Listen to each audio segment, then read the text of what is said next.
This is the OGM Weekly Call for Thursday, October 23rd, 2025. Our topic today is, has progress stopped? And I was just starting down that path when I realized I hadn't turned on the recording, so now it's on. But there's some obvious questions like, hey, we're not flying any faster or traveling any faster than we did in the 1950s. What's up with that? There are other cultural questions. I was pointing to Ted Gioia, who has really interesting essays about popular culture and how the infinite scroll seems to be eating thoughtful culture, et cetera, et cetera. And I think we'll find other angles to put into the conversation as we go here. So let me go with Alex. Sorry, I had to speak up on this because I think we're going to go down the intellectual route. And I do believe that one of the factors is that with the way we have progressed, our civilization has progressed, there are so many big interests that actually are beginning to work against progress. The exception is computing, IT, for some reason that has bucked the trend. But I would argue that if anything came out tomorrow, that the best battery there ever was that would solve all the problems, the oil industry and the governments and everybody will say too much impact to the economy of the world, therefore we'll buy it out and that would be the end of it.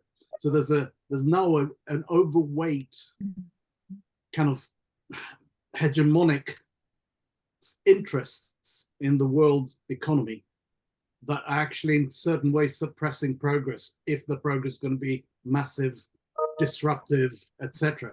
And I know I've discussed this with many other people and they'll say, oh, you're conspiracy theorist, Alex, or whatever. But I actually think that's part of the cycle. But anyway, I just want to put that in before we go the intellectual route, which is also a very good route to go. I think that vested interests in the economics of progress are somewhat intellectual. I mean, they're not emotional in the sense of it's not coming from some very different place. It's just a piece of the analysis, I think. So I paraphrased what you just said badly, probably in the chat. Vested interests will kill most progress. That people who have whose golden goose will be killed will make sure that any novel thing that endangers their business will not thrive. Is that what you mean? Yes, that's what I mean. Yes. Cool. And they're big enough to do it now. They have enough influence. We've seen plenty of things like this. I'll point to a favorite old example, which is the Great American Streetcar Conspiracy, in which American General Motors, Firestone, Phillips 66, and Mack Truck wanted to sell more buses in the U.S.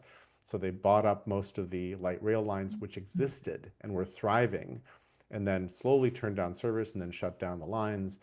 And because they realized that once you've pulled up the rails and burned the cars, nobody's going to go install a brand new light rail line. And as a result, we have car culture, not public transit culture. And we struggle. Portland has what I consider an extremely wimpy light rail system that kind of makes it around, and it's not good. And then you go to Berlin and you drop in, or you go to any major international city and you drop in and you're like, OMG. They have layers and layers of public transit, which is running all the time, really snappy, and is very serviceable. So I thought the tire companies were involved too. Firestone. Yeah. Oh, you did say that. Okay. Yeah. And they got found for antitrust, but it was too late because blah, blah, blah. I mean, the government found against them the whole thing. Kill, please.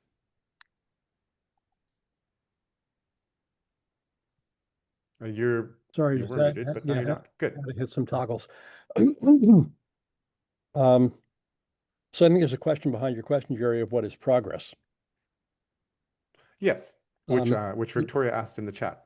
Yeah, I had asked in the chat above, and Pete thought I was asking the wrong question, but several of us are interested in going in that direction. Number one. Number two, the example of transportation in European cities calls into question whether the lack of progress in the United States is about the lack of progress of humanity. Progress may be highly localized. And it seems to me there's progress in lots of areas. Do I have screen share? Can I just show you something? Yes, it's set by default for everybody to be able to screen share. Let me just see if I can pop this open real quickly here. Because if we look at, if we look at things like energy transition, renewable energy, progress of the price and performance of renewable energy over the past 20, 30 years has been striking. Um, and we now have more renewable energy being generated on the planet than coal generated energy, and et cetera, et cetera, et cetera. So there's progress in some dimensions there. Let's see, desktop here, for example, stuff like that. So that would argue that there is progress, although, climate degradation is proceeding apace, environmental degradation proceeding apace. Personal in our lives, I'm looking at medical progress, and I have a wife who would not be alive without certain kind of cancer research that's happened. I'm in remission from a disease that when she was first diagnosed, we were told would kill her in 2 years. And she's now 11 years in and in remission. Wow. So I gotta count that as progress. Yep. So back to my starting question is, when you say, is progress ended, is like, what do you mean by progress? Which is a great question to ask. I will say that how our energy is generated happens behind the curtain. And so we don't necessarily see it. And the electricity that shows up at the socket is the same electricity that showed up at the socket at 1950. So there's no perceived difference to our daily lives the way there would be if supersonic airplane travel had taken over. It would be like, oh my gosh, you can get to London in 2 hours instead of 9. Although I now have an induction range, so I have a better cooking experience and less toxic pollution in my house and less fire risk with the same electricity. So and the electricity comes from my roof with a backup battery that switches over in microseconds if there's a power outage. So yeah, it's the same electrons, but the overall experience is certainly better for me. And the electrons are having a much better time of it. So I hope so. that's good. So Mike, point yeah, here please. being, Jerry, that so there's several layers of interpretation happening in in this conversation, and I'd like to open them up and have them be visible. That sounds great. And if you would like to step back in and propose a progress framework, some way we can kind of look at and separate out these things, that would be cool. I mean, I'm into that exploration. That sounds great. I'm going to hold off on that and ask you because you raised the question, what do you mean by progress? Give us a framing or contextual definition of how that lives in you, because you clearly have a strong, you have interpretations and strong feelings about this, but let us inside your brain case. That's funny. I don't think I'm a proponent for the notion that progress has died. I am definitely not in that camp. I am provoking the conversation here intentionally with the notion that we all kind of broaden out what we mean by it, what examples of it stand out for us, and so forth. And I think that the place I'll go to is the superficial end of progress, which is the dramatic ways in which people's lives have been affected. So our grandparents likely lived through electrification.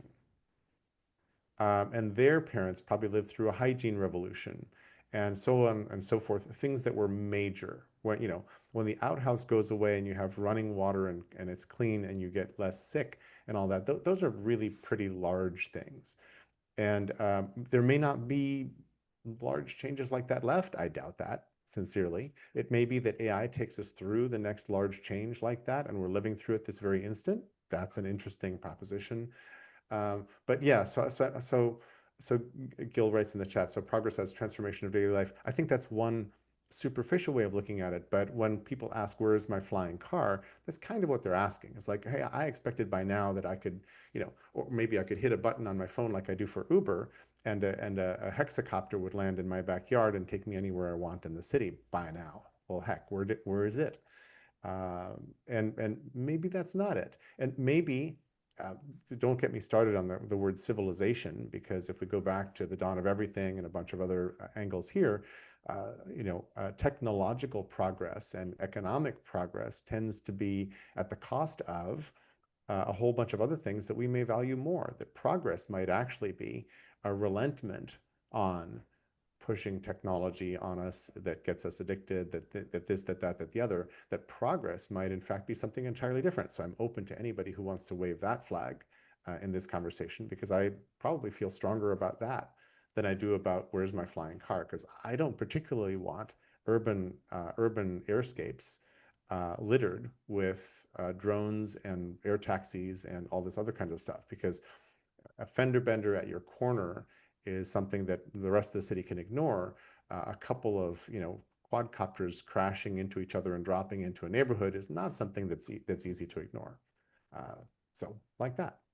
Mr. Nelson. I'm going to be provocative and obnoxious and say, Excellent. rewrite this question. I mean, we have already been diverted 10 minutes by talking about what is progress. And it's just not useful. I mean, all of us have different definitions. I've got at least 5.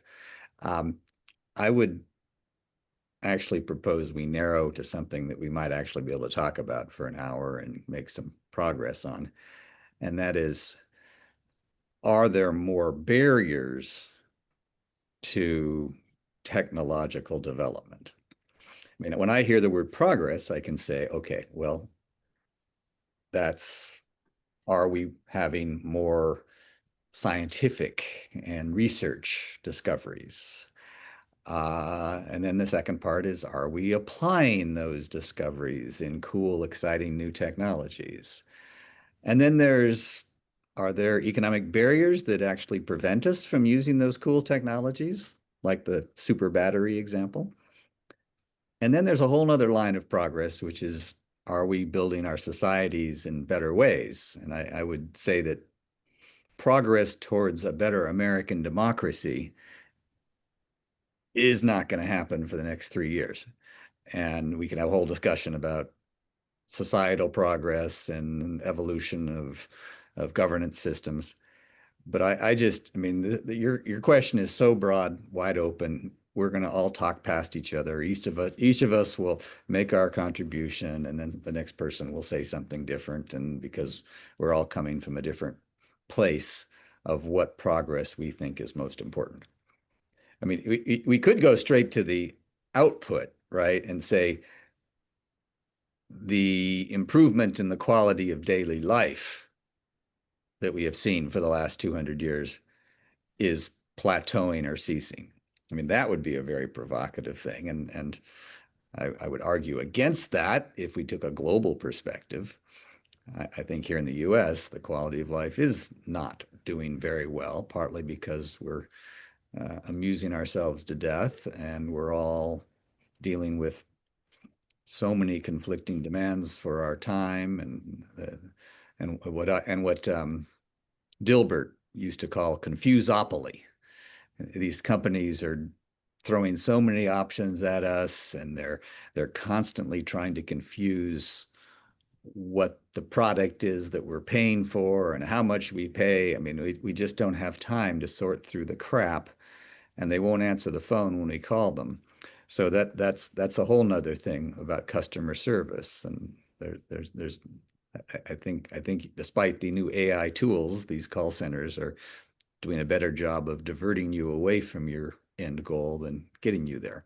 That's a very niche example of progress, but there's just too many things that we could talk about with your question. So I would propose a counter question, which is, are there more barriers to technological improvement than in the past?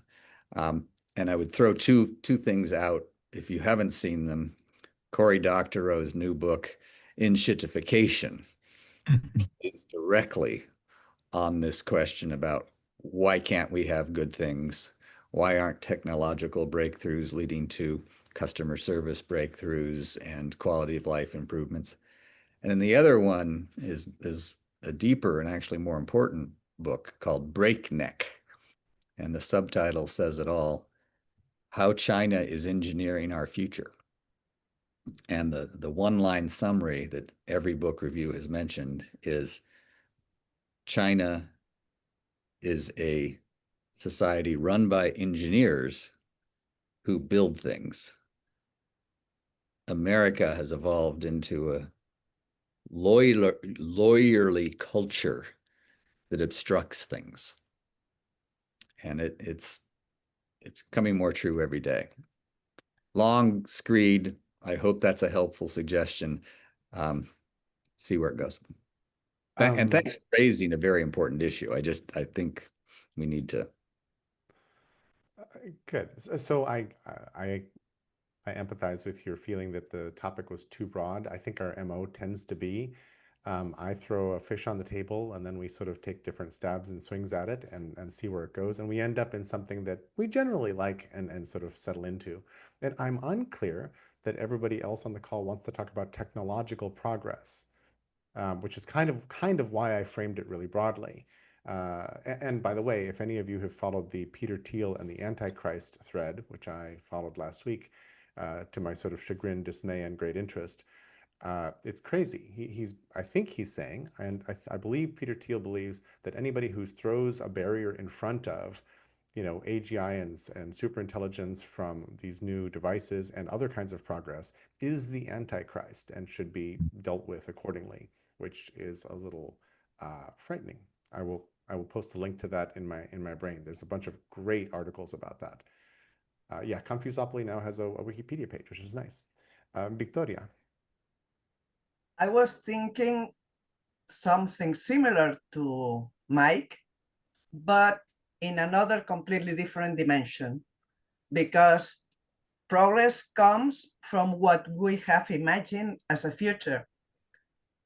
And the French writer Jules Verne, the author of 80 Days Traveling the World in Balloon, this kind of, he foresaw, or he gave us a framework to look forward. So who is imagining our futures? Who are now playing this role of imagining possible outcomes for the future? Because everything I see nowadays, it's AI, out space colonies, immortality, and maybe the metaverse or something like that. And all the narratives are very dark, like Black Mirror. So the people imagining our futures are painting them really black. And maybe it's not only because the governments, the laws in the Americas, laws in Europe, because we also have very restrictive laws. Maybe it's also because we ourselves are fearing what we have done. That was my reflection. Thank you. Thank you. You're so right. So many of the visions that we're being given are bleak and or whacked, like Zuckerberg's metaverse flavors. It's interesting. You just reminded me that we had a call in 2021 called "Our Desirements for a Better Verse." I'll put a link to it in the chat, where I think it came out of someone in this group talking about desirements. I think it Scott. It was somebody who sort of coined desirements, which seemed like a lovely phrase. And we tried to talk about this notion of how would we imagine something better. So I actually bought the domain thebetterverse.com, I think. What is it? There we go. Thebetterverse.org, which I don't think I've put much on, but I will post it into the chat. And that was a lovely conversation because we were trying to say, what is a better vision for our future? And I'm sad that Henk Koene is not on this call. He's based in Amsterdam. He is currently with his wife in Thailand, having a very nice time going around the country, in some time off. But Henk has spent most of his career helping ordinary citizens develop, and children and sort of mixed generations and so forth, helping them all develop visions of the future and articulate them and share them with each other, which I think is an interesting notion and its own little ball of complexity. But thank you. Pete, please. Thanks, Ray. It's an interesting, provocative question. Mike, I hear your suggestion, and I actually don't find Jerry's provocation to be disruptive or distributive or something like that. For me, the point of it is actually to have a messy discussion about what is progress, who wants what, how would I define it, how would you define it, how would we define it. So let me talk about what I think about progress a little bit. I would say that humanity, humans have kind of ebbed and flowed with progress over the past 10,000, 20,000 years. It's nice that I never have to worry about being fed unless I lose my income and then, aren't supported by my weird society that doesn't really want to help people who are less fortunate or something than the rest of us. And that's not true. 5,000 years ago, it might have been something really, really difficult to do, making sure that I get enough calories, enough protein, and enough water every day. But on the other hand, I live in a society where we're all very isolated from each other. We have these very small communities, tight-knit communities. The nuclear family thing is dumb. I should be living in a place where I'm surrounded by 100 people I really love and get along well with, and then that group of us should be surrounded by 100 communities, each about the same size, all kind of living in harmony, et cetera, right? So, depending on, I'm a little bit surprised that we're talking about economic progress or technological progress or things like that, or societal progress. I wouldn't judge that a 1 million person city is a great advance over a 1,000 person village from 1,000 years ago. I mean, there's some awesome things about it. Museums or whatever.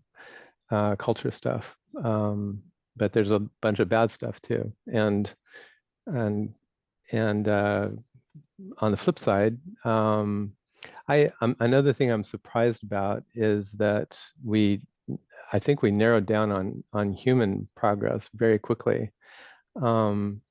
For me, what I care about is things like equity and opportunity, agency for all living beings, not just humans, and minimizing pain and suffering, especially pain and suffering inflicted on one to another.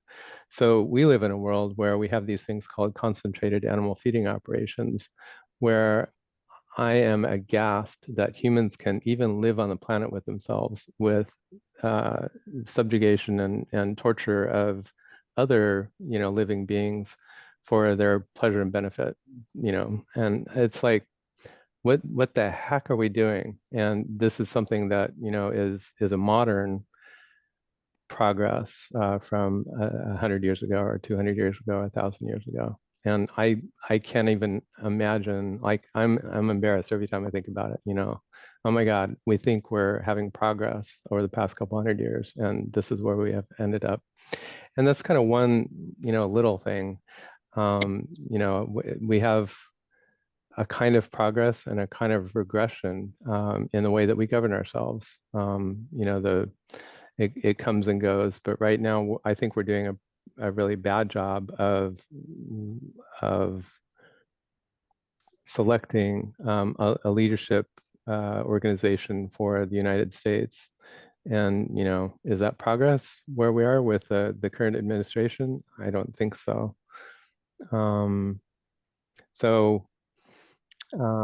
I guess in general, it's interesting. I love the question, has progress stopped? And kind of an answer, I think there's progress and regression in lots of different ways. And I think I wish humans paid more attention to non-humans and progress for them as well. Thanks. Thank you very much.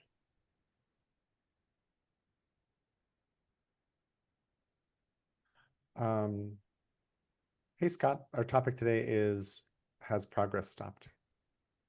and we're going around on that in different kinds of ways. Are we going around or are we raising hands? I don't want to jump in. We've been raising hands, and there's a gap in the hand raise just now, which is why I said hi to you. So we've been putting a whole bunch of things, and part of it is like we're trying to adjust the lens and figure out like how big is the aperture of what we want to talk about, and what are we going to focus on, and so forth. I have a perspective on it, which is why I jumped in. I was hoping this would be the subject. That sounds great, and we would love to hear your perspective. Excellent. So a couple years ago, I did a deep dive into my family history and found out that we are actually bicycle barons in the US, so to speak. No way. From Dayton, or from where? From Shelby, Ohio. Ohio. Had to be Ohio. It had to be Ohio. Don't know why. Why Ohio? I used to work in the retail industry in Ohio, and it was a 10-hour drive to, well, I think it was 80% of the country, population-wise. The Erie Canal, I think, Yeah. helped with, yeah. But it's like, it's nowhere, but you can get to everywhere. So Yeah. that's kind of what it was. Cool. So as a result, I found out that I ended up doing a design for a bicycle museum. And I made a timeline that was 27 feet long. It's still hanging up in the police department. They had a little space where they could hang this, and they said, we're going to take this space and turn it into, the building used to be the bicycle factory. So this was a place that in the early 1900s was running 3 shifts when the country was going through the crash, the Great Depression. They were running 24 hours a day and building housing for people, and so they could move to Shelby, Ohio. So what I found out is making this timeline was that there was a period, I'm looking at my notes here, between 1876 and 1903 in the US, so that's 27 years, where we made these 8 things. These 8 things appeared: the telephone, the internal combustion engine, the light bulb, the power plant, the electrical power plant, the modern bicycle, the radio, the airplane, and the automobile. And I was astonished that in this short time period, all of these things appeared, and what life was like before that and what life has been like since that. And, we're always talking about change now, which is related to progress, right? And I thought the world would be unrecognizable if all of the when all those things show up all of a sudden. And what I realized is that for the most part, most of the things we have now that we would call progress are just an iteration on what we have already. Yes, there are some new things, but most of them I think are just iterations. And I have a picture of me riding a 110-year-old bicycle that I did a couple of months ago. And it looks like a bicycle. Like, yes, you can say, oh, it's different, but you really have to look at the details to say it's different. You're going to say, oh, it's a bicycle. My phone is a phone. Yeah, I can carry it in my hand, but still phone. And I'm wondering if on the subject of progress, stalling, if satisficing comes into it. Satisficing is that term where you reach an adequate result rather than an ideal one, and then you just accept it and move on. And I would make the argument that that's what we do for things that, ideal is adequate is kind of a broad thing. And maybe some of these things that are broken are also, in some perspectives, adequate, or adequate enough that they just kind of keep going, because we can iterate on them, but they're fine. They somehow satisfies. Good enough. Yes, Mhm. exactly. Which I find to be a healthy mindset for many things, but it also can be a stagnating one for other things. So that's my thought.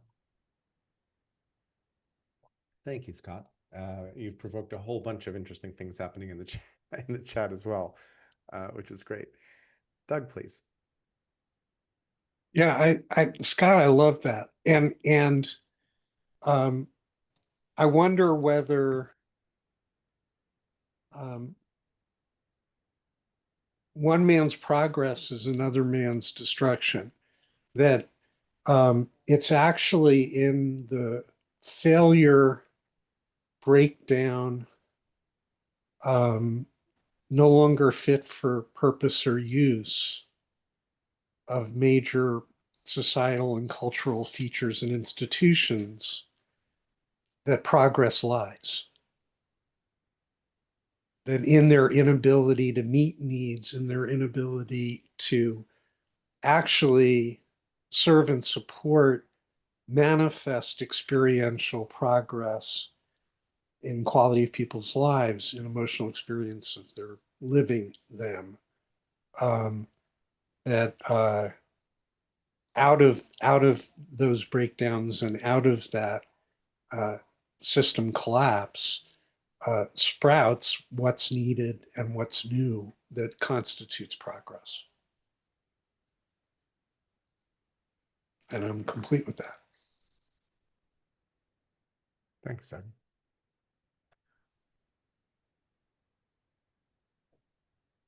I think that the whole question about who delivers our visions of the future is super interesting. And sci-fi, we've had in the chat, we've had a lot of conversation about sci-fi authors and sci-fi visions. Victoria mentioned Ted Chiang, who has really interesting opinions on this. There are many others. Mike mentioned David Brin. That would make it its own good topic, which would be like a sharing of who our favorite science fiction vision writers are. Unfortunately, too many science fiction writers are writing dystopian futures and not enough are writing more utopian futures. I wish I'd read more Ursula Le Guin, because she was very much describing worlds in which gender happens differently and other kinds of things happen. And she was really trying to explore, I think, more positive futures. So that would be an interesting That trend is path to changing. follow. That trend is changing. The And dystopian is shifting. oh yeah, yeah. I mean, just the last 10 years. I mean, for a while there, that's all you got. But no, there's a concerted effort, and there's clearly a market for envisioning better worlds. And we could, I mean, I know David Brin very well. I'm sure you do. Yeah. There's also the UC Center that Werner has done Vinge. some. Yep. Well, no. He was involved in it, but there's a Yep. Clarion Writers Workshop, and some of the people there are also helping influence this. But Cool. I'd love to have a topic on this, because I think how literature impacts our vision of the future is very important. That sounds great. Good idea. Thank you. Dave. Well, and I was just tossing in I stuck in a few links to some of the Tyler Cohen stuff from a year or so ago, where they're talking about kind of a science of progress. And so it seems to be, it bubbled up a little while back, but I've been struck a couple of times, like how recent some of these ideas are that we have, humanity has an objective of progress, and the notion that we can contribute to progress. And so I kind of accidentally stumbled across this field of meliorism, which, I guess I've probably read a little bit of James and stuff, but it's from like the late 1800s, where the notion was Western philosophy was grappling with whether humanity was supposed to help improve the world or something, and it's like 150 years, give or take, kind of, and so before we had this notion of progress, I think it was like, hey, life's good, we're living a life, like, look, life. And that would be a very different, kind of mandate than, like a striving towards something undetermined. So I just thought it was funny that, I feel like we very much internalized the notion that we were supposed to create progress. But, what if you didn't? Which is parallel to the sort of growth mandate that capitalism puts us under, which is everything must grow and get bigger, and everybody aspires to be the next Facebook or or what have you, or NVIDIA these days, I guess. Well, and that's part of what I think, drives me nuts about like the Tyler Cohn stuff is because, and it is a very mechanical in mindset as opposed to what Pete's talking about. And often, growth means let's make it more efficient, so we're just kind of squeeze the last, bit of blood out of that cow on the I-5. So. Oh man. Stacy, were you jumping in? No, I'm sorry. Did I make noise? You lit up the microphone, so I was like, oh. Sorry. No worries. Let me go to Alex. Thanks, David. That was good. Just to go back to what Scott got me thinking, and then Doug as well, that if you take as an example, and I'm going to talk about this, I'm really not intellectually invested in this or understanding, but I will say, for example, in economics, the way central banks run the world's economic system, or their own central bank, and then by default other ones, is they aim for 2% growth. Now, that is quite interesting because why not zero growth? Because then things don't get more expensive. Why not 10%? There's the kind of trying to maximize and minimize all sorts of competing theories, even assuming that the theories work, but that's what the thing. So it just strikes me that, and Scott sort of got me thinking about this, is there's partly a mechanistic, profit-driven, controlled iteration. So if you've got 1 million subscribers that pay for your service, and you find a new way of doing the same thing, which means you'll lose 500,000 of them, will you actually put that into effect? And the theory goes that, well, if it's competition, then someone else will, or whatever. But I think we're getting big enough now where that isn't necessarily that playing out anymore. It's sort of, there's a lot more directive, and I think other people have mentioned that there's a lot more directive control over how we progress than there was ever before. Who was it that said that in China they do it one way and here we do it by lawyers, or whatever, the West do it by lawyers? I think it was Mike. Yeah, that was quoting this new book called Breakneck. Yeah, so I do think it's a feature now of the system that I cannot say I blame anyone or point to anyone. I say this system has iterated to be a controlled growth system rather than whoever, suddenly everybody's has as much food as they want, as much whatever as they want. I don't think the system would allow that in today's rules, societal, economic, and everything rules. But I'm way beyond my expertise now. So that's my gut feel. Thank you for swimming out into the deeper waters. And it's interesting that we've spent very little, not zero, but very little time talking about social progress and things like gay marriage and the things that there's major backlash against right now. For me, a better world among humans is definitely a kind of progress I would rather have than faster flights, for sure. Now, greener energy that doesn't destroy the planet, I'm on board that train too, to mix metaphors maybe. But how we can't manage to get rid of wars, how we manage to still otherize people and successfully pump the public into a frenzy about those other people, and then run the table on policies that aren't friendly to humans. I don't think that's progress at all. I think we're moving backwards pretty quickly right now on those things, and I would love to know what progress looks like there. Gil. Well, it just complicated things for me, Jerry. Thank you. No, excellent. Yeah. That's my job. Well, so there's several things here, but so I agree with you about things like gay marriage, but other people don't. So what is that progress or not? That's very subjective, subject to the culture and subcultures and belief systems that you live in. So there's that level of things. There's not, are we looking for universal definitions of progress or progress as we in our cohort see it? That's sort of one. On wars, well, on the one hand, there hasn't been a major war in Europe for 70 years until recently, after, in Europe with a history of hundreds upon hundreds upon hundreds of years of warfare. It's if you look back on Europe's history with wars, it's just nasty.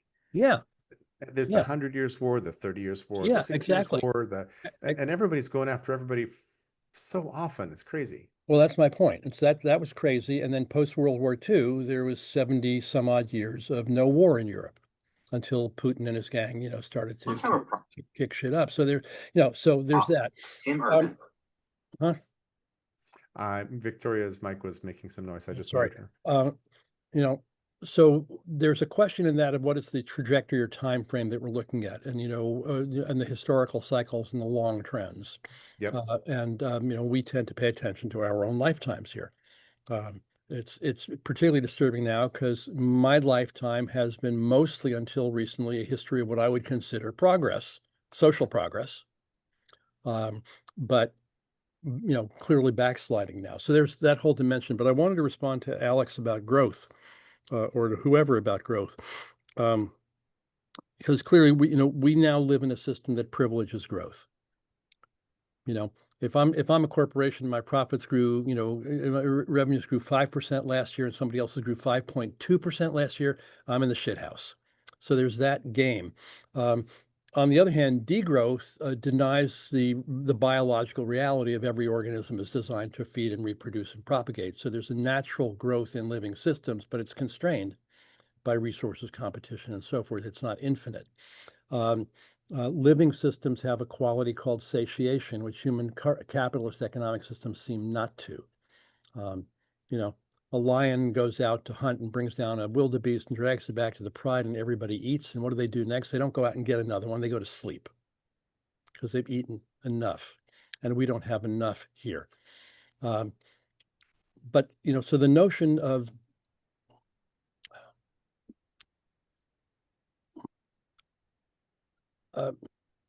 I don't know, David, was it you who said that progress is this relatively recent or specialized concept? Progress was not always a drive in human history. There was care, and there was a growth of a certain kind within resource constraints, but progress as a goal maybe wasn't there. And so that comes in, does that come in with capitalism? Does that come in with technology? Where does that come in with certain religions? The notion of betterment in the context of care, I'm going to build a better house, take better care of my family. There's that. There's progress as accumulation of wealth and power, which maybe is a different thing. And I don't know where else to go with that, but there's a whole territory to explore there. And takes me back to Victoria on my question at the top of the call, which is, what do we mean by this anyway? Love that. And that conversation about what do we mean by this and why is, I think, a more illuminating and provocative question than trying to put a score on whether there's been progress or not, because it reveals what we are each caring about. I'm complete. Thanks. So what do we care about?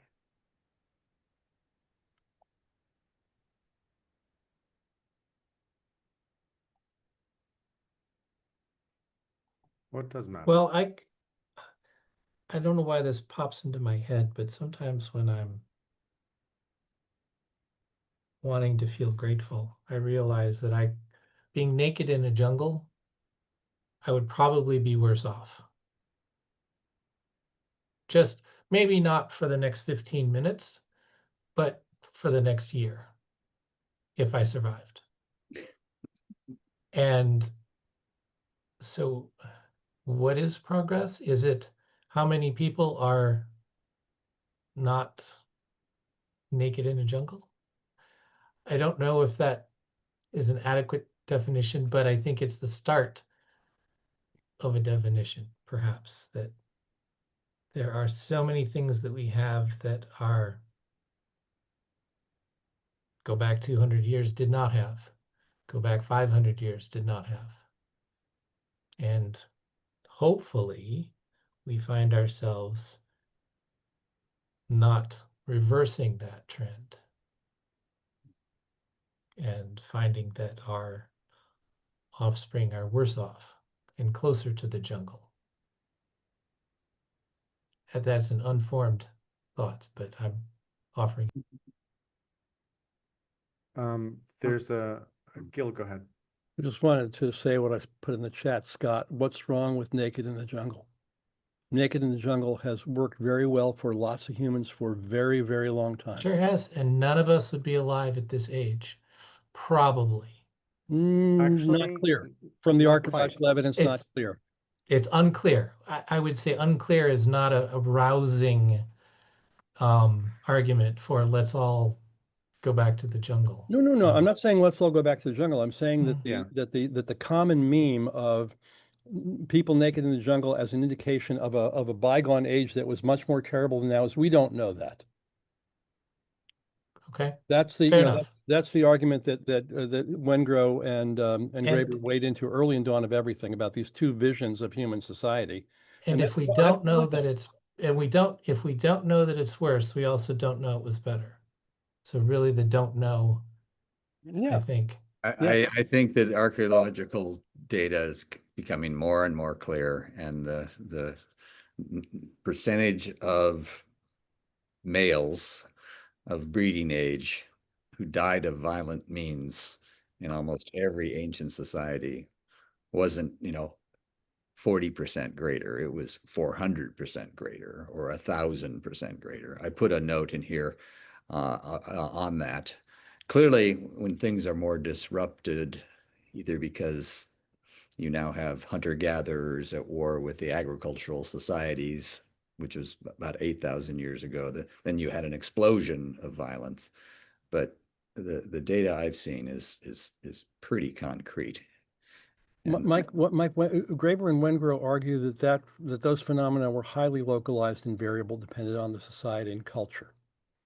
Not on the era. I mean, the data shows that when there is disruption, whether climatic or changes in the organization of society, much more violence. But there's no evidence for a golden age where everybody holds hands and gets along, and my tribe of 300 people don't interact with your tribe, and we all are just very happy. No, and that's not what they're saying. They're saying that you will find situations where in the same region you'll find some tribes that are peaceful and some tribes that are warlike and not interacting with each other. I mean, I don't know the details of this, but part of their argument is a much more variable tapestry of human history than what we tend to assume.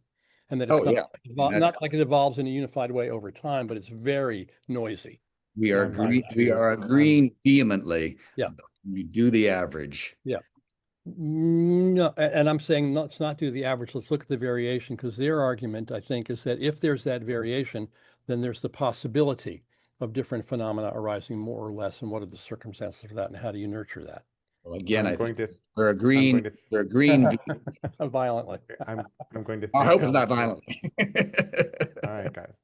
Yeah, we'll stop. I'm going to thank Alex for his patience and go back to the normal order of things. Stacey, do you want to contribute to that? Because I'm just going to move it slightly off. Just one statement, and it's just to be provocative.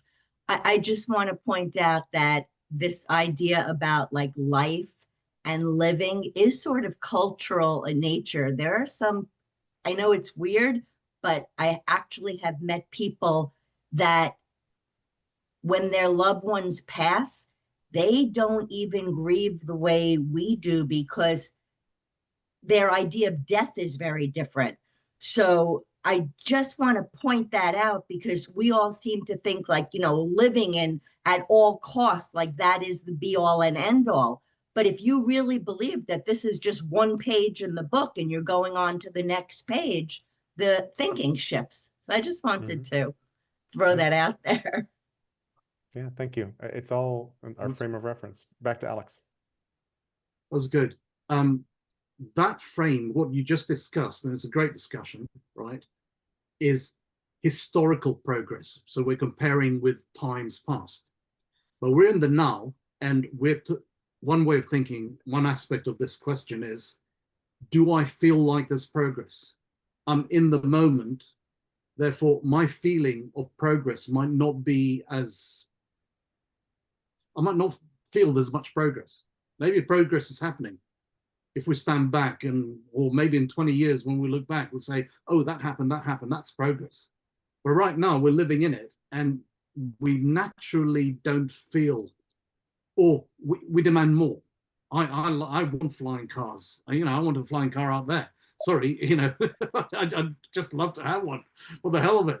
And I want suddenly to, I don't know, the world's greatest battery to be invented. I want this progress. I want cancer to be cured. Boom, just like that. But it takes time. So historical is one aspect, but what you feel is another aspect, and you're too close to the leading edge to feel it, perhaps. And if someone comes up and says, Alex, you're wrong, and I'm feeling it, that's fine. I'm okay with that. Somebody should do that just to do it. I mean, really. Kidding.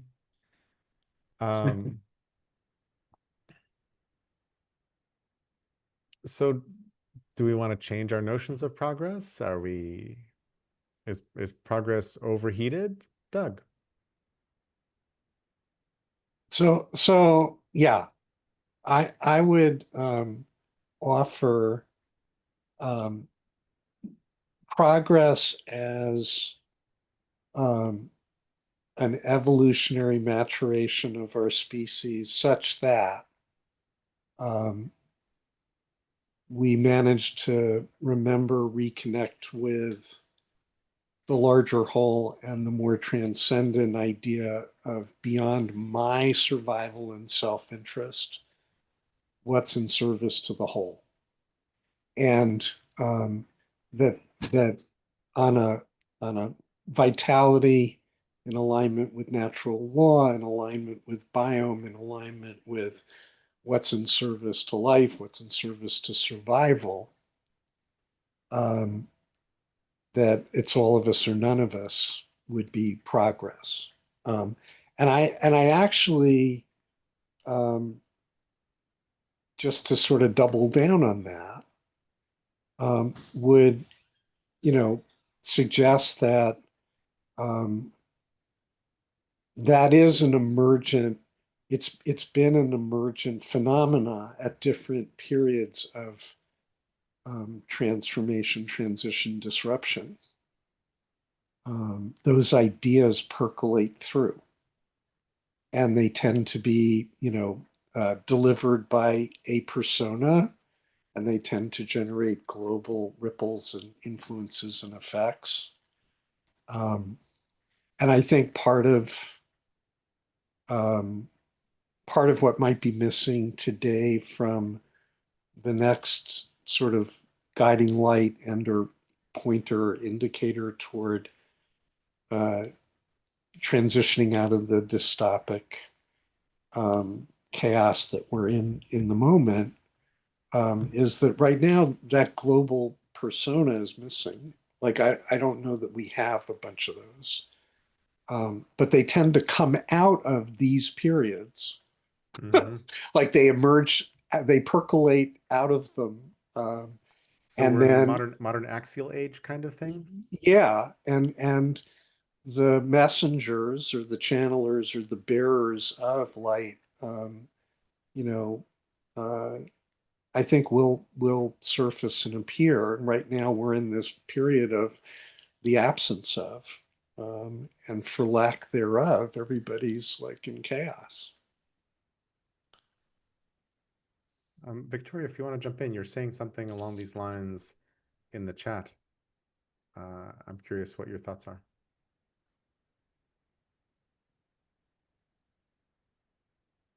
Victoria, did you hear me? Yeah, but she's muted. Do you have to unmute her since you're the one? Okay. No, she's unmuting. I said that progress for the sake of progress seems like a vain goal or a stupid goal, because you need to know what you are progressing toward. And then Jerry asked if progress was our new God. And I said, no, progress is the God that made the illustration, the Enlightenment. Sorry, the Enlightenment. Now we are a very varied people. We are not homogeneous. You Americans think one way, and I say you Americans because I see you from Europe, but you think different from your neighbor. And so Some are thinking that the Church of the Flying Spaghetti Saucer, and the others are thinking about economic sharks, and the others are thinking going to meditate and feel. So it's to their priorities. We are not Borgs. I don't know if you remember Star Trek and the Borgs. Those were the buddies who were, they integrated everything, but they were like a single organism. They didn't have individualism. We do. We need to find a balance between the individual and the society, but we have individualism. We are not Borgs. And is there a religion that does that? I mean, FSM, the Flying Spaghetti Monsterism, it's also known as Pastafarianism, which a term I adore. Is posed as a fun religion, as a tongue-in-cheek religion, and I own the domain fubarism.com, which is exactly inspired by the Flying Spaghetti Monster and things like that, but is meant to be a serious question. If you got to invent your own religion, I belong to the what would you put in it? Judaism. Oh, This nice. is the youth, and this is the Church of the Judaism. Take it easy. Awesome. Who knew that the Big Lebowski was going to make it into this call?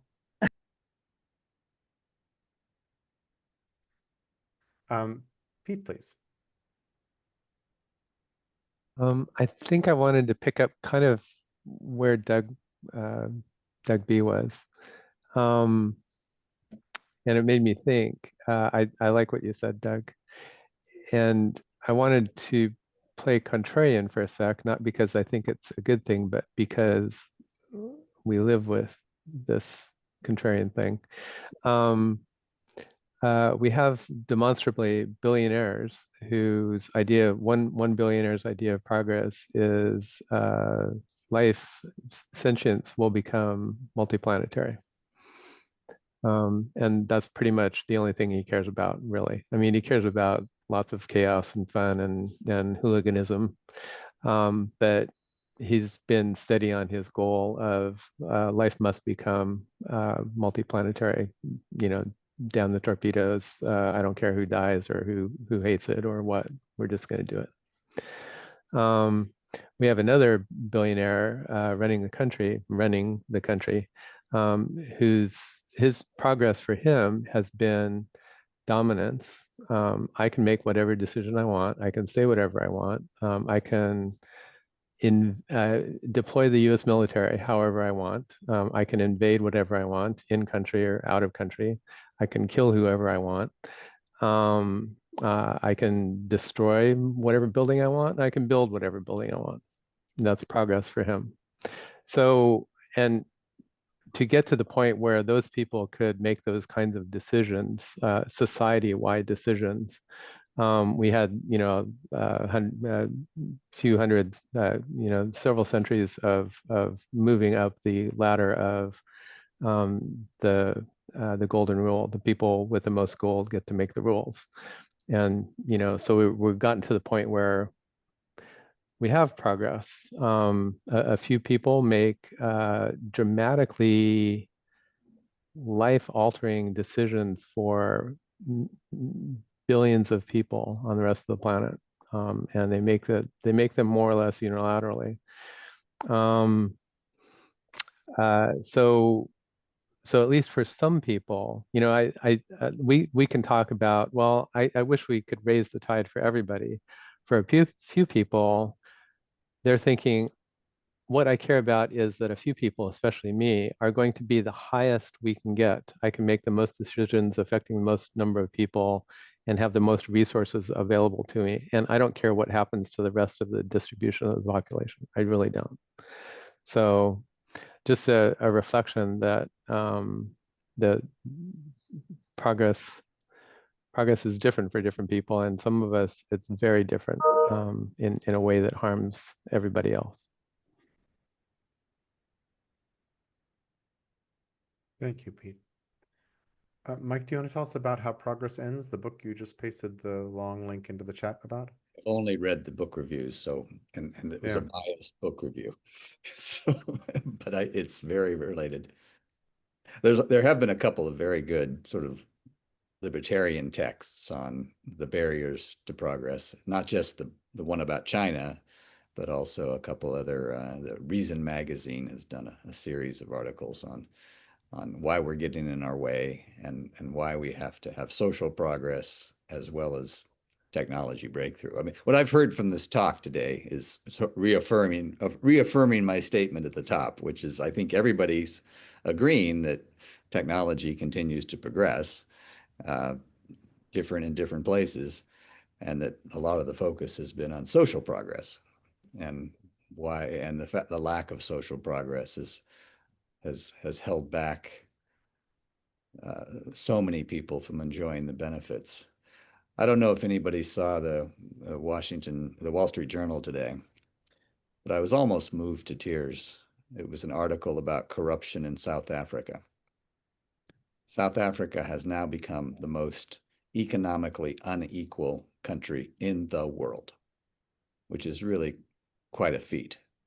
And basically, the ruling party, in the name of spreading the wealth and destroying the apartheid system, has just given most of the economic activity of the country to a handful of very well-connected people in the African National Committee. I mean, it's just the ANC is just a corruption machine.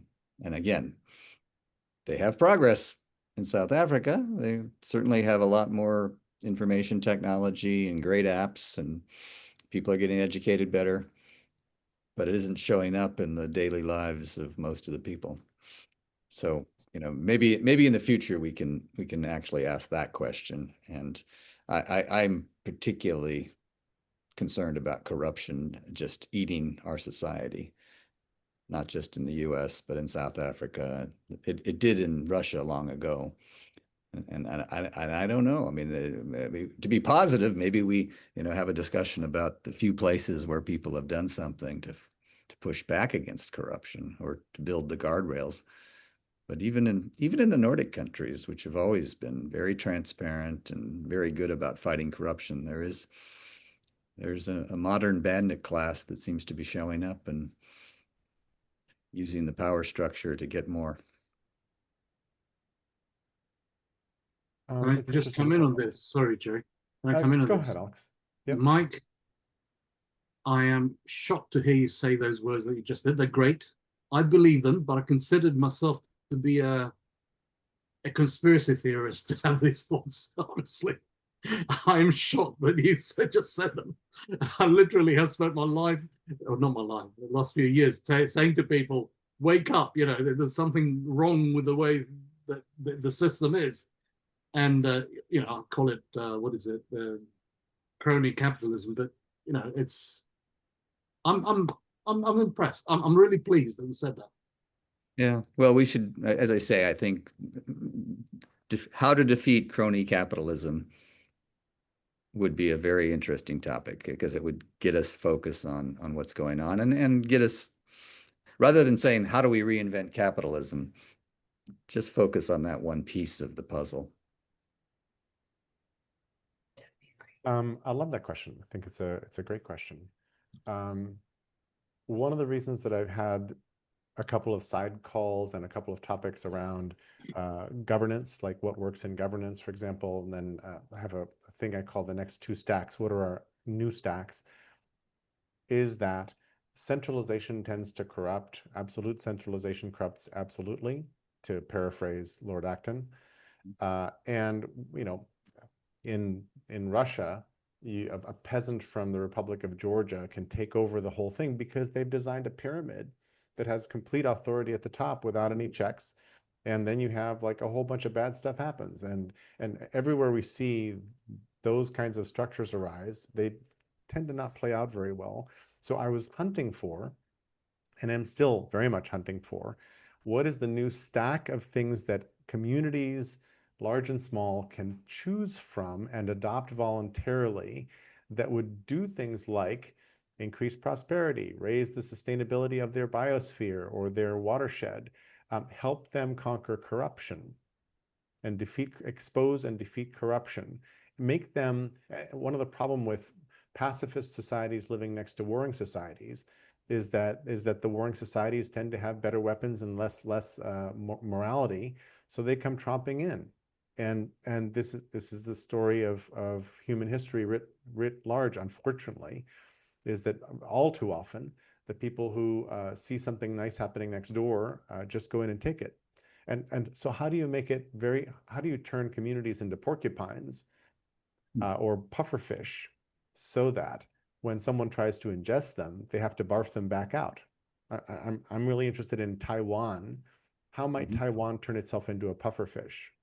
Ukraine kind of is, but it's not really working. I mean, it's pretty clear to me that most Ukrainians would absolutely hate and undermine a regime under Putin to their dying breath. That it is such a poisoned relationship that they would, stand up. But how do we do the opposite? How do we create or how do we compose or make available a bunch of things that actually make for a better life, and bake into them some set of things? And I don't know if that means some kind of verifiable identity on the blockchain. I don't know. That's beyond my pay grade. I don't know if that means other kinds of things, but I'm extremely interested in that. I think that and the lack of a stack like that means that when the Arab Spring happens and all of North Africa basically overturns their governments, a couple decades later, they are no better off because nobody had a thing they could reach for that would stop the corruption from taking over, the powers that be from before from coming back and just adopting new clothing, but still running the country, all those kinds of things. So it's a little depressing to look at how human history has failed to progress in those ways. But I think it's very possible, but it needs to be done in some much more distributed, decentralized way. I look to the Fediverse and IndieWeb and decentralization on the net as maybe examples, but I'm not sure. The crypto world doesn't feel to me like the answer. So for me, a part of the Betterverse involves evolving these kinds of stacks and having serious conversations to make these things better and better over time. Sorry, Mike, go ahead. Because of this discussion, I just discovered that there is a museum of political corruption. Oh, nice. Yeah, I don't know if it's real. I don't know if it's a physical place. It could just be a virtual museum, but they do have halls of shame and halls of honor. Pretty cool. I put the link. Can I? That is great. Thank you. Without any actual proof, but my uncle has passed now, like 50 years ago, when we used to talk politics and corruption, because I was in Africa, so it was all corruption, whatever. I lived there. He used to say, but Alex, you have to grow your thinking. He said, the difference between Africa and we used to live in Greece and here is corruption happens here. It's just more sophisticated. And as you go, say, to the British, they're even more sophisticated. You don't see it, but corruption is endemic across all societies. So I wonder how people feel about that, because that's my feeling. There's a lot of corruption everywhere. It's just transparent here, not so transparent, a bit obtuse or opaque over there. It all depends on how much shame there is. And I know one reason Nigeria has been a epicenter for online scamming is because when it first started happening, there was a celebration of these scams. The scammers were almost national heroes. One of the first things that happened in this regard wasn't on the internet, because the internet wasn't really there. There were some guys sending faxes to the World Bank, and they were offering these special deals. Oh my God, I just need $1 million, and then we can unlock all this money, and we can give you the finder's fee. And it was exactly the same thing that's going on 25, 30 years later. But there was a sense of, the Robin Hood. Let's take money from these rich countries and, we'll spend it here. And that's why there's 100,000 people in Nigeria in the online scamming business. I think it's a little bit like the narcotraficantes in Mexico, because there are narcorridas or something like that. There's basically a genre of norteño music that celebrates the narco cartels because they're an economic success of some sort. And it's bringing money back into the community. I mean, there are indirect benefits to the average person in the street if they're not caught in the middle of the crossfire. Can I ask this question? Because we shouldn't discuss this because it's a different topic, but on the issue of Nigeria being scam capital for that reason, which is good, in the 90s, I remember Canada was also a big source of scamming schemes to do with shares, owning shares and whatever. And I don't know, but the mechanics must be totally different there. And why Canada? And since then, they actually tried to lock it, get rid of it or whatever. So I don't know if there's anything more in Canada versus anywhere else in the world. But it just fascinates me that it hopped across. Well, one reason, and I'm sorry, Doug, it's your turn, but one Oh, sorry, Doug. I didn't see the reason that Canada and the Caribbean are hotbeds of phone scams is that they share the same country code with us. So they're also, country code 1.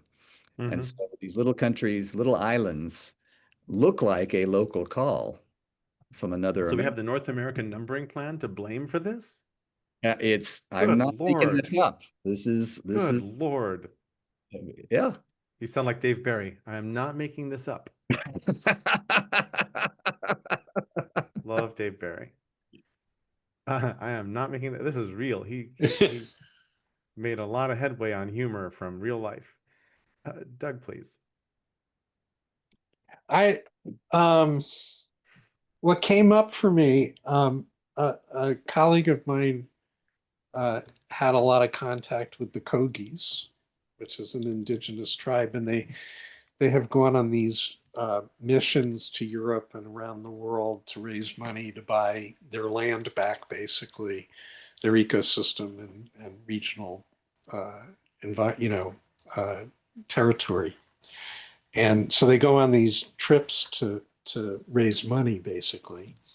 And over the course of the trips, and there are these mamans, they're this sort of the leaders of the tribe and direct connect to source, and they sort of channel, what's needed and what's next and decision making and all the rest. And over the course of several trips, one of the mamans was sort of corrupted, exposed to Western conveniences and Western this and Western that. And, they had to sort of pull him out of the travel corps to, reintegrate him back into the tribal, gestalt. And, so the question for me is, what is that pull about? What is the literal corruption on a soul basis, on a values basis, on an identity basis? Because corrupting is the verb. And what's being corrupted when people become corrupt? What in their makeup, what in their identity, what in their awareness or consciousness is either turned off or is neutralized or is negated or is abandoned or stunted or missing in terms of an individual's makeup that renders them corruptible. And the question, and sort of the flip side question, which is what strengthens, cultural and societal alignment on a values and relational level that renders a culture or society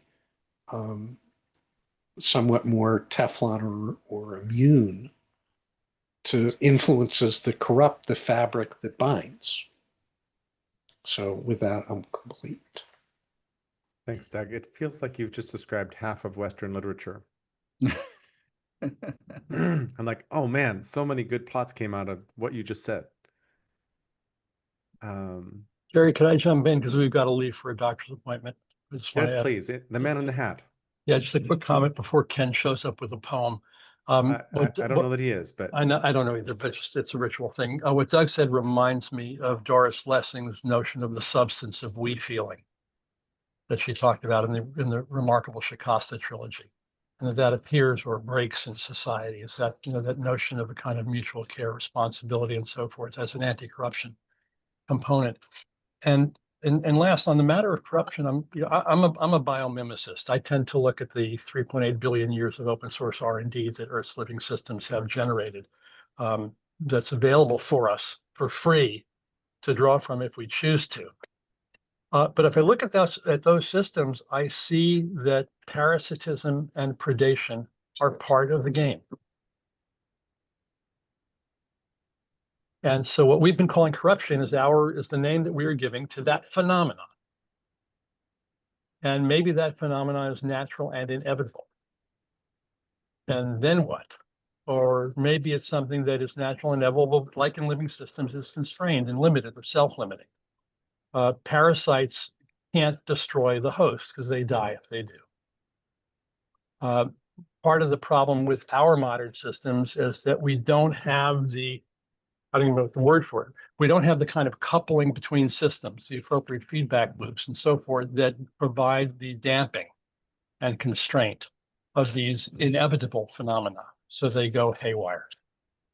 And that's where we are now. And Doug, I like your phrase, but I can't say I'm complete because I'm not. But there you are. I'm done speaking at least. We could end with, thank you, I'm everybody. incomplete. We have to leave. I'll catch you on the recording. Take care. Thanks, Gil. And we only have a few minutes left in this particular call. Anybody want to summarize, plot a path forward, critique, whatever you'd like? For what it's worth, I go toe-to-toe with Gil from time to time, but I do definitely agree with him on this, and it's something I've been trying to wrestle with, is the idea of seeing the system, accepting the system, and then deciding what you want to do, but understanding that, as he said, some of these things they exist, and our hubris that we could somehow create a system of 8 billion where it doesn't exist seems like perhaps the wrong direction. How do we dance with it instead of damming it? How do you surf on the wave instead of trying to have a still pond? I don't know. That's all just spontaneous out of my brain there. So I'm not sure where that's going, but I think that there's something important about saying we need to have a world where these things don't exist versus we need to live in a world where these things do exist. As long as we're doing that dance, to go to something else Gil said in the chat, he made the distinction between corruption and scamming, which I think is an important one, because corruption is something done by the powerful, where scamming, there is a lack of power, which is why they have to scam in the first place. I mean, I think that there's a difference there. And if you're going to look at the whole dance, I think you have to look at that piece too. Often That's a really interesting scam, though, distinction. leads to power and money that then goes back into corruption. So It's a little infinite But loop, it's yeah. fluid. And then you do jail time, lose your money, and you have to go back to scamming. I mean, Whatever it it's is, like a it's little fluid. infinite And cycle. so it's the I point. don't The know. point is exactly right, but there's no way to separate the two. What I'm hearing from Stacy, though, Stacy, clarification. Are you referencing a sense of scale in that? To me, corruption feels larger and more coordinated and scamming feels more peer-to-peer, but I don't know. That's how I'm taking it. I'm curious how you were. I'm just saying, I'm not even answering the question. I'm just raising the question and just bringing it out, just saying, let's look at the whole thing. You know, I'm just asking the The question. root is often the same, the fact that people have no shame. And mentioning the Nigerian case, the scamming happened because, while I think they understood the idea of shame, and there were a lot of religious people who thought that that was stealing, there was also a sense of, hey, we're taking money that was stolen from us, so there. Right. And I'm also, And I do worry that we have, I mean, that would be a great question too. You know, have we reached the end of shame? And with certain members of the political class here in Washington, starting with Mike Johnson and J.D. Vance, they clearly have no shame. Actually, shamelessness is a positive strategy of the far right. It's a very intentional thing. It's a really intentional thing, and it's working like crazy. And this is a tangent, but it worries me no end because nonviolent social action absolutely depends on shame.